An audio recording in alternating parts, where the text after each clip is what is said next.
Hi. Hello, ma'am. Hi. Yeah, now I can hear.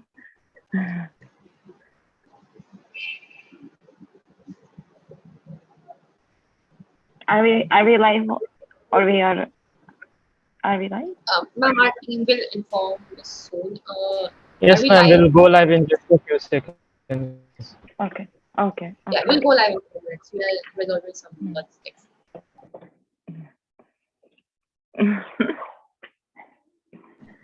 Your cat is What are you late. doing? Yeah. He hates Ma'am, we are phone. ready to start. Akshita, Deepika, please Yeah. proceed. Yeah. Hmm. Yes, ma'am.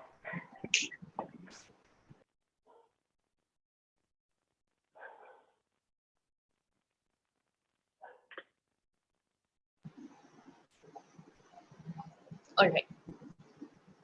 Greetings to everyone present here. Hope you all are doing well and keeping safe. The Literary Circle takes utmost pride to host our next speaker for StarTalk 2022, the immensely talented Valeriya Polyanychko. A visual artist by passion, Valeriya has come a long way when it comes to expressing emotion that words fail to do. We may know her works in the memoir of Kalki Koechlin's Elephant in the Room, facilitating reflection of sentiments that are often hard to express. One illustration at a time. It takes grit to bring the change with her pen, and we are honored to have her with us. So, without further ado, let's hear about her experience and journey right here at StarTalk. Good evening, ma'am. This is Hi. Ipshita, your host for today, and we are being joined by.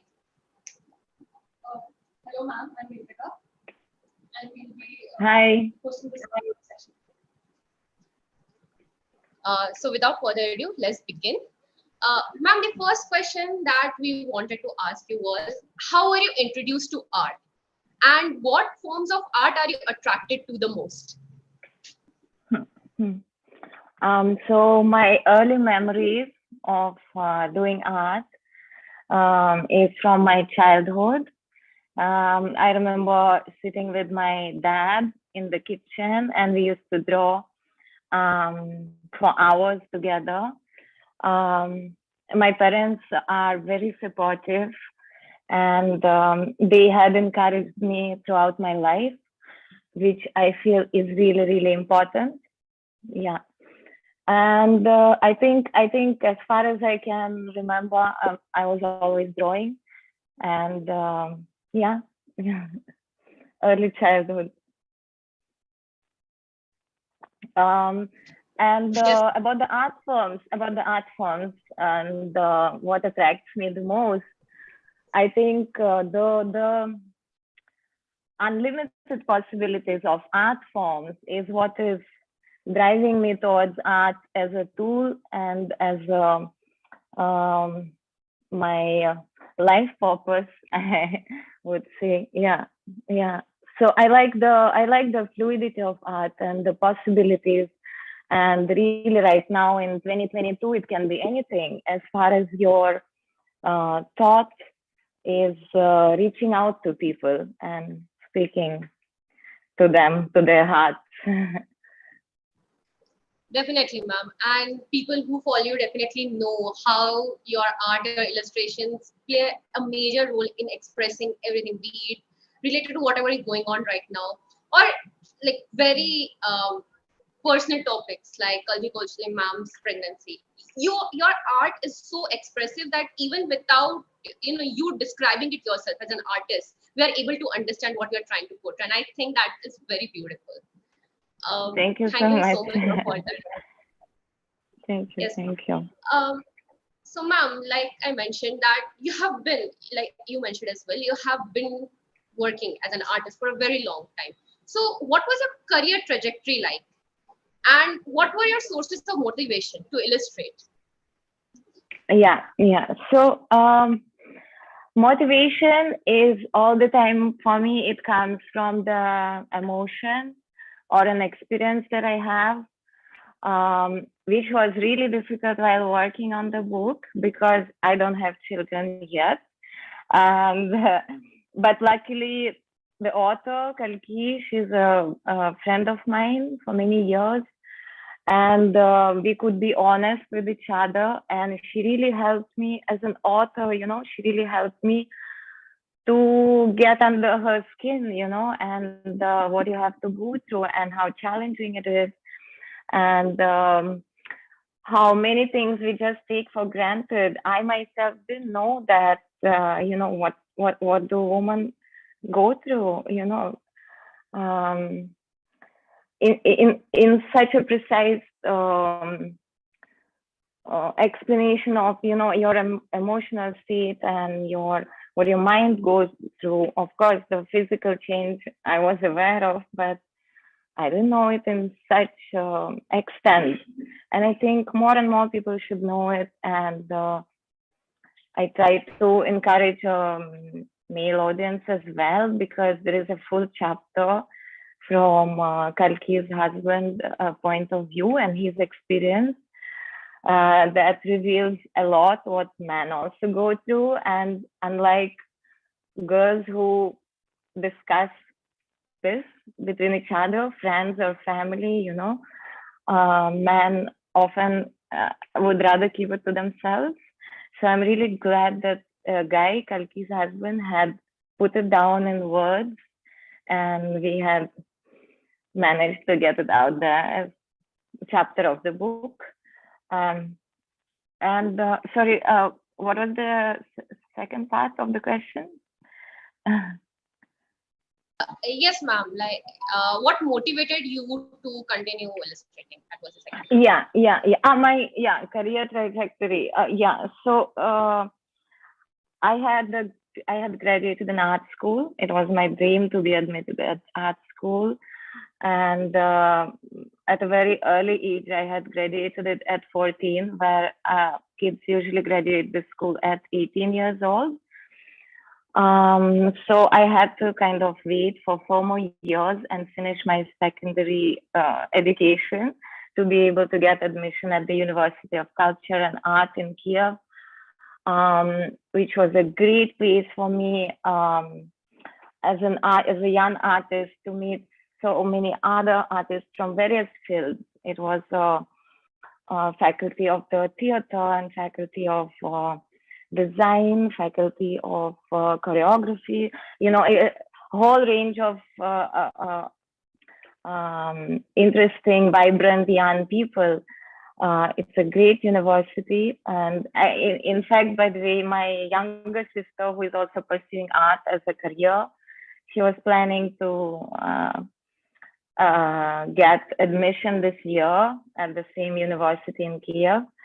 But I don't know how it goes. I hope war stops soon and she'll get to study where she dreamt about. Then my third year of university, I used to be very fascinated with the history of art, the lectures of history of art. I had an amazing professor, a woman, very inspiring, and she had taught us a lot about Indian art and Indian mythology, Indian culture, and something just struck me, and I applied for the internship my third year, and that's how I started my traveling experience. So I had put my studies at that time on pause, and I told my mom that I really want to explore the world a bit more. And I really admire my mother, because she told me, you can come back and finish your study any moment. I don't know if it's a good story to inspire the students, but she told me, I completely understand you and your desire to travel and explore and observe as an artist, and you can finish your graduation any point later, which I have done later on.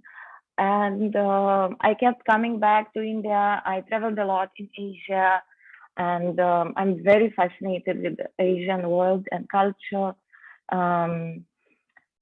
It's just an unlimited resource of inspiration out here. Yeah. Definitely, ma'am, I agree. And I like the fact that you talked about being honest as an artist, because like mostly we find artists look for like quick success or quick money, and in that process they sometimes tend to forget how they began, and they start to give what people want rather than what they want. And I'm really Yeah, glad yeah, that you're encouraging our audience to follow what they want, to be honest to themselves. And I think being an yeah, artist yeah, is about being honest to yourself. yeah, absolutely. Yes, yeah, absolutely. Mm. Yes. Yeah. That was a really insightful answer, ma'am. Like, and we are like, it was very nice to hear that you like Asian cultures and Asian arts. So, ma'am, Yeah, the yeah, yeah. I had this question: how is animation different from illustration in terms of the creative brainstorming process? Yeah, yeah. I had got into animation during lockdown, during first lockdown, because you have so much time locked down, and animation is something which is time consuming, and it was fascinating me for a really long time. And then I finally got that time to explore it. So for me, difference in the animation is that um, the you as an artist, you can really extend and exaggerate a lot, not only the still drawing, but the movement of this drawing. And while working on the book also, in the process, many times I could see how this illustration can go and develop in the animation, and how this thought can change the dimension, change the uh, animation is just uh, full freedom for exploring a human emotion through the movement, through this artistic exaggeration. That's why I chose 2D animation as uh, as a form of animation. I feel it gives me more freedom because I'm in control. I'm in control of the sketching with my hand on a paper, and I can keep experimenting. Whereas I feel for me, 3D animation is a bit too complex. Where with the 2D animation, I know that I can make it myself. As in, I don't need a team or big machines to execute it. Yeah, yeah, So, ma'am, like you spoke about how you started animation and how it's a tool, to reach people, to influence minds. yeah. So, what are your plans on the future ventures, like your future ventures on animation? Yeah, yeah. So I'm not only working in animation. I also work very closely in film as a production designer, and my husband is a film director. So we are hoping to. We are already working on few really wonderful ideas. Right now, they are at the stage of a comic, of a storyboard, and I hope we'll get it out there and you'll get to watch it soon. Also, I would love to recommend you to see an animation by Gitanjali, an Indian animator, a lady who made a really lovely story about a matchbox. I think it's called Rainbow Matchbox, if I'm not mistaken. I'm sorry, I have to check the exact name, but it's a really great example of animation by an Indian artist. It's really lovely, and there's no dialogue, but you understand the story and the topic, and um, really really good stuff. You should check it out. Mhm. Absolutely, ma'am. Um, now, yeah, am I audible? I'm sorry, your voice is breaking. Hello. Yeah, Hello? ma'am, continuing. Mm-hmm. Ma'am, continuing on the same line, along the same line. So, ma'am, what are your future plans when it comes to animation? Like, what are you aiming at? Whether you venture more into it? What other sort of art forms are you wishing to experiment along with animation? Yeah. So for me, I see animation for me in future as an possibility to tell a longer story and maybe in more details. Um, like I feel I had outgrown, meaning I feel that this is the exciting next part in my career, animation, where I also still have my illustrations because that's always the base for an animation. Um, and yeah, I'm absolutely, I don't know where it goes at the end of it. I ultimately wanted to reach people and them to watch it and to be able to enjoy it. I hope cinemas also, I hope so. I know it's really hard to release in a theater, in the cinema hall. And but I hope it gets its way through and through and it will reach audience. Yeah.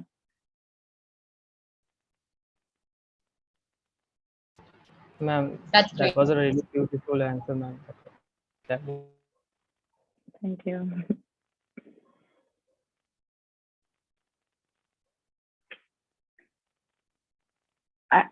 Sorry, Naveen, can't hear you. Yes, that was really great. So, ma'am, wherein they decided to take their art up. So, am I audible right now? Sorry, can you tell me again? Your voice was breaking.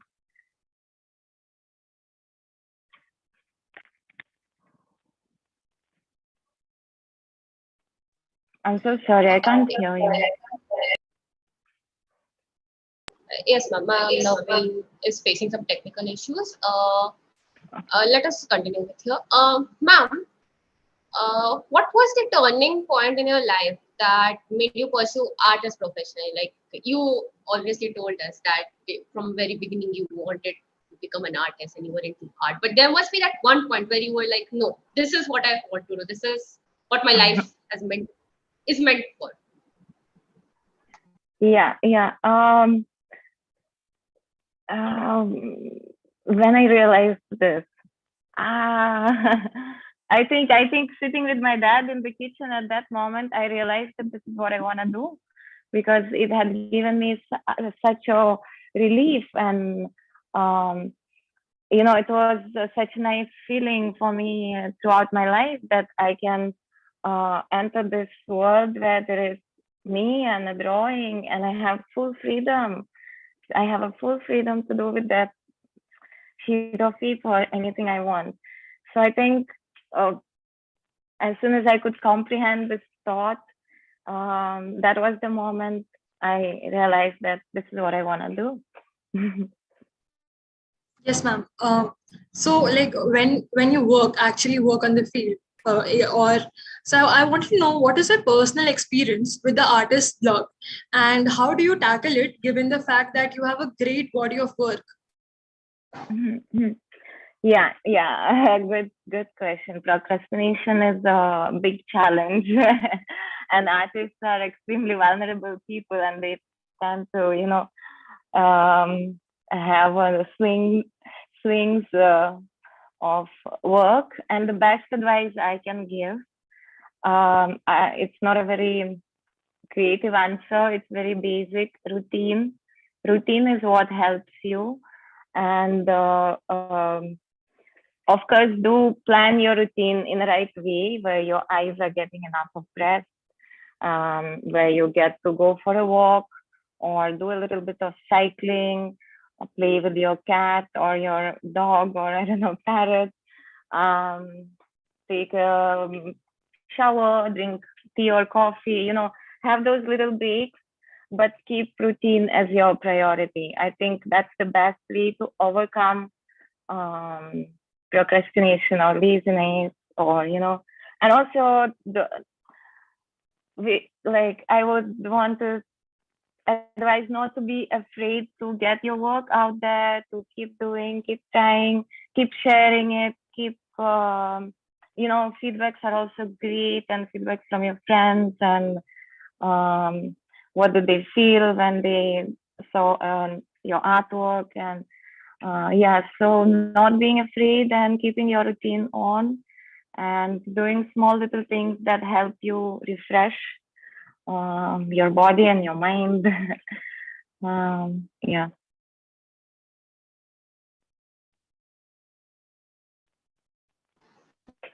Yes. Like you talked about your cats, we were really interested to know about your muses. You have very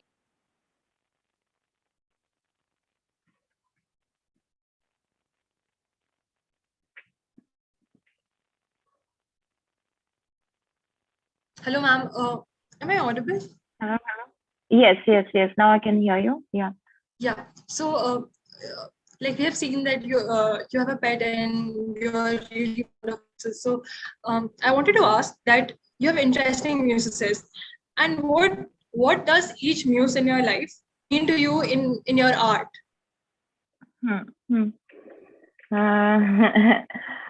They are the pillars. They are the pillars for my strength. Yes, because pets, my animals, for example, they help me to be in the moment in my life, and to return from any kind of doubts or thoughts, or disturbing moments. They would just come next to me, and they would be like, hey, the moment is right here, right now. So yeah, this is my strength. And even just walking in the forest, or spending time with nature, helps you keep going. Yeah, keeping you going. Yes, ma'am. Like that was amazing to hear. Yeah. Now, when we talk of art, like there's always points in your life when you kind of lose the track of it, or you kind of lose the flow of it. So, what makes you come back to art and continue amidst all the issues that happen, be it your personal life, your professional life? So, how do you continue with the thrill and the want to do it? Yeah. How do I continue with the? It comes very naturally. I usually get to a boiling point when I would sometimes, yeah, most of the time, I would finish the artwork and I would be like, it's not bad, it's nice, and then I would look at it again and I would be like, oh no, I just don't like it, and I would put it down. And sometimes I randomly find that kind of an artwork, and I'll be like, oh wow, this is a good thought. I don't know why did I even rejected it. So keep relooking at your portfolio, reviewing your artworks. Also, while you're working, even if you have a really tight schedule and you feel exhausted, just don't ignore that kind of a sign. You have to step back from your work. You have to step back from your artwork to be able to judge it with a fresh opinion, fresh mind. It's a dangerous space because you can get burnt out or saturated, and then you just end up getting lost in the detailing. That's the signal, that's the alarm to step back from your artwork. Yeah. But keep reviewing it, keep coming back to it. That's what helps. Yeah. Yes, ma'am. So, I totally agree with that. Like when I practice art or when I start getting into the details, it takes a lot of time. And art is something you have a thought and then you move to the next thought and that process continues. So yeah, yeah. So you spoke about how you have worked in animation and in movies. Like you have been a part of art in every aspect. So I wanted to know that among all your projects till now and all your designs, all most of your portfolio, which one was the most challenging one, and what was your experience about it? Most challenging project you all know very well. It was most fascinating and most challenging project, The Elephant in the Womb. Also because this was the first time I had to work with such big publishing, and it was my first book illustrated and design of the layout and the technical aspect of it. Uh, so it was challenging, but with support of the team from Penguin Publishing and Kalki, of course. Only our teamwork, helped us go through. And being honest in the process of collaboration, being honest with, it was a really amazing experience to have somebody who understands you so well from an artist point of view. Like, I think Kalki had understood my process way better than I did. So she always gave me her hand of help in the moments when I was stuck, and it was great. It was a great experience, great learning. And I hope, I'm working on 2 more graphic novels. One I wrote on the 10th day of the war, of the Russian invasion in Ukraine. And another one is written by my husband, the film director. So I'm developing these 2 graphic novels. And in perspective, there is a collaboration with one more writer, Nisa Kru. And we are working on a graphic novel about a volcano woman called Magama. So these are 3 ongoing projects which I am trying my best right now, considering everything. So keep working on it. It's challenging. It's challenging because I always have a sound of the news and family and thoughts about my friends. So, but I know I have to keep going for their sake, for the sake of Ukraine and Ukrainian freedom. And my family, friends, all Ukrainians have been such an inspiration during this time. It's such an outburst in these hard times. It's such an outburst of creativity and strength and inspiration, so I do not feel that I'm alone. I feel like we have an army of artists, and we have a weapon of art to deliver our thoughts, deliver our will to be free, and to see our families again and loved ones. Yeah.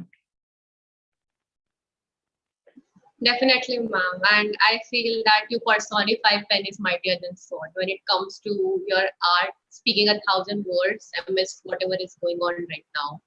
And our support goes with all of your family, not just your immediate family, but all of the family members whom you are working so hard to support.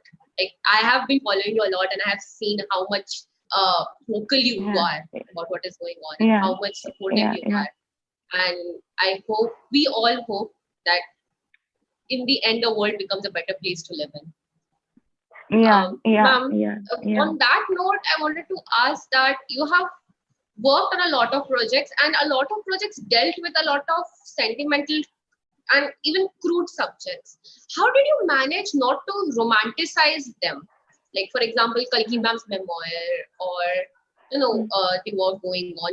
I have noticed that you don't romanticize it. You present what it is without making it very harsh for the audience to grasp it. How do you manage to do that?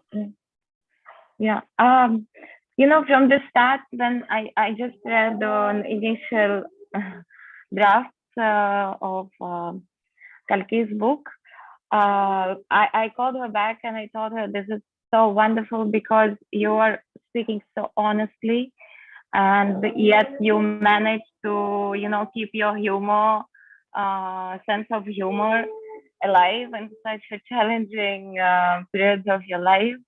And I wanted my artwork to have a same approach, and to there is always some myth and two opinions on one thing in this world, and sometimes you just have to present something in comparison of what we are expecting, because we have been taught like that, or we thought it's easy, or we thought it's just like, you're giving birth and here you go, here's the baby, and baby shower and gifts and laughter. But that's not it to it.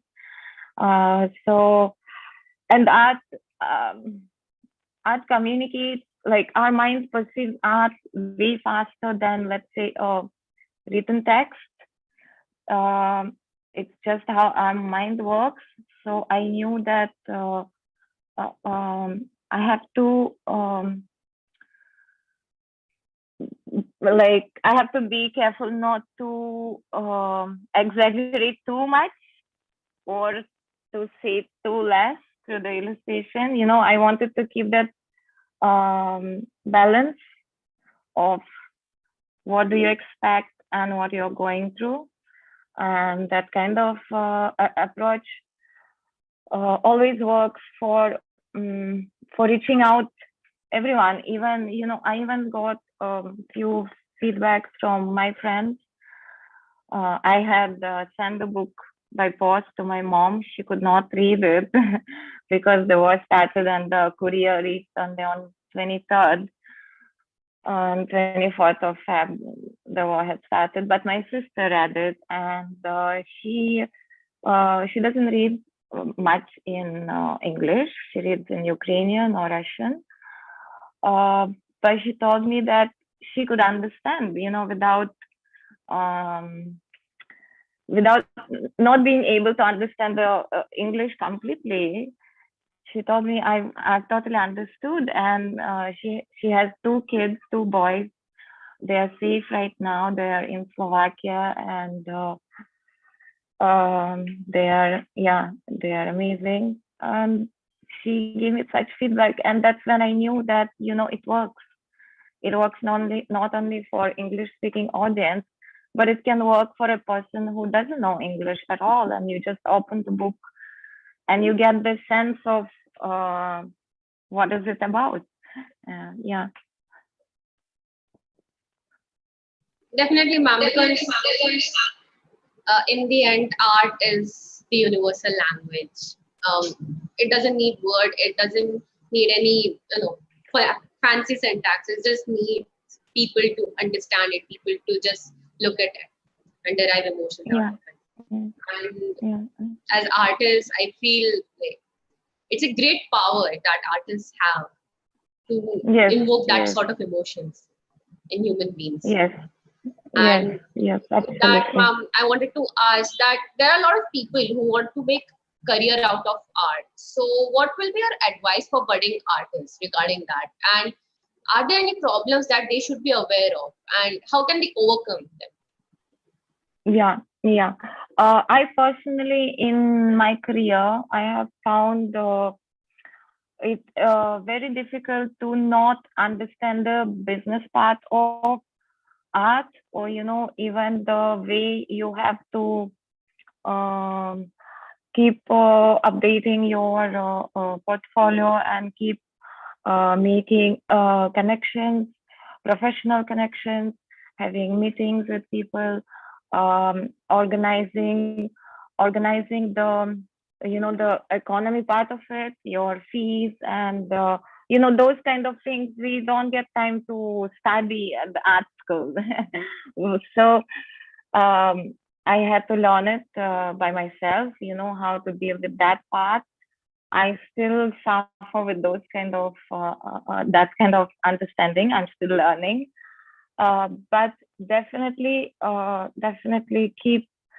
keeping a record of your deadlines, keeping a record of clients and their, it's not about saying to all. You have to be really understanding and patient with the client, whoever your client is, and ultimately to understand where they want this vision which they commission you for, where and how they want this vision to reach their audience. So it is always challenging and frustrating. Of course it's way easier to sit down and just let yourself be free and not to think about clients. But there is also nothing good in being a hungry artist. Yeah, we all should eat well. We need the art tools, which are really expensive. It's not an easy thing to afford. So do not miss out on that. Learning about the economy part of the art is really important. And the more artists themselves understand that essential part of the art career, they are able to have it in their control, in their hands, in the hands of their teams, rather than middle person or waiting for years to get noticed by a gallery or art. The possibilities are unlimited.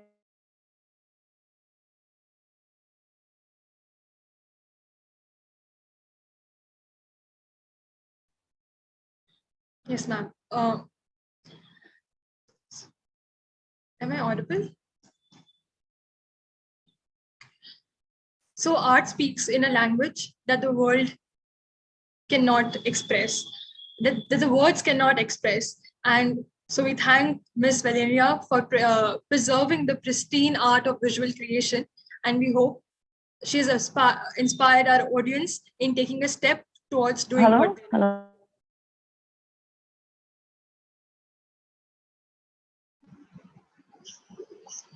Ma'am, are we audible to you? Are you here with us?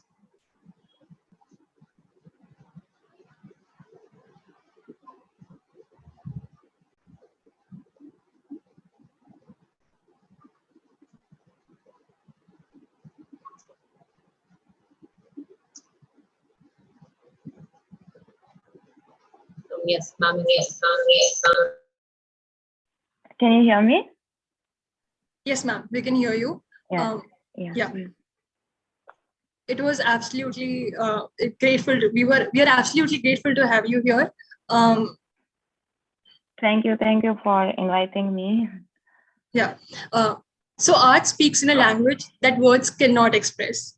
We would like to thank Ms. Valeriya for preserving the pristine art of visual creation, and we hope that she has inspired our audience in taking a step towards doing what they love.